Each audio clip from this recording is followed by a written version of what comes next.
Hello, I'm Novelette with Morgen Real Estate. Today we have the honor of welcoming Senator Steven Bradford, representing the 35th District.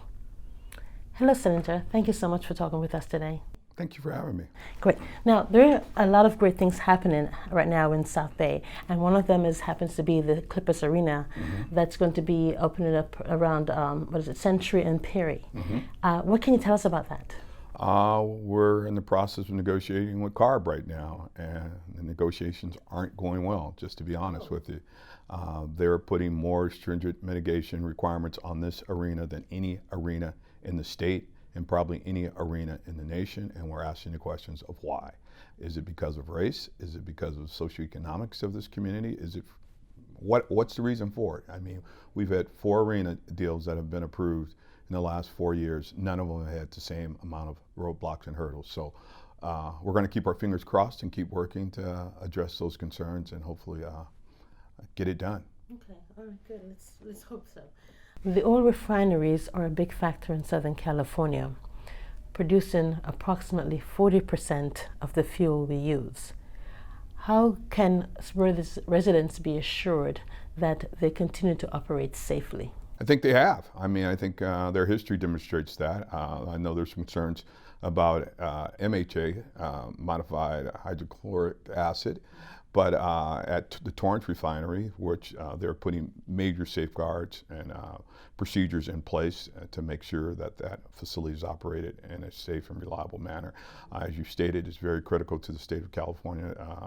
We would not be the 5th leading economy in the world if we stopped producing petroleum products here in California. So yeah, it's our number one issue and priority is safety. So I've had opportunities to tour most of the, matter of fact, all 4 of the refineries in my district, and I'm comfortable when I listen to the men and women who are charged with working there every day, their dedication and their comfort level of what's going on, because I guarantee you their life means more than a paycheck. Excellent, good. And then the other question is regarding redevelopment as it relates to housing. How do you see that shaping up for the South Bay cities? Well, we ended redevelopment in 2011 here in the state of California. So we have found ourselves now over the last 8 years trying to cobble together some facsimile of what was redevelopment. And we have very committed members of the legislature, i.e. our President Pro Tem, Toni Atkins, who's been a housing advocate before she was elected. So she's definitely at the forefront of helping us bring this back together. Our colleague, a little bit from the west of here, Richard Bloom, in the Assembly, he's been working.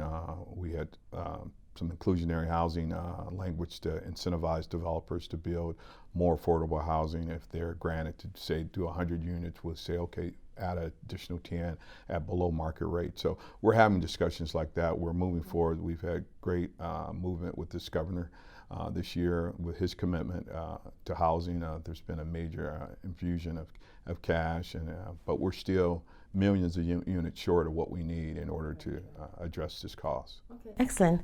All right. Well, with that in mind, is there anything else you'd like to share with the community? Just a lot of good things are happening, but their community's voice is important.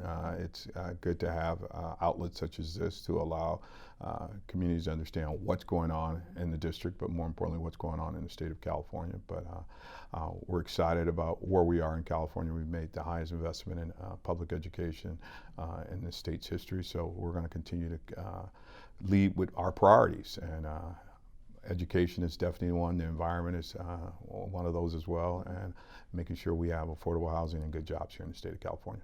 Excellent. Thank you so much for talking with us today. It's been a pleasure. Thank you.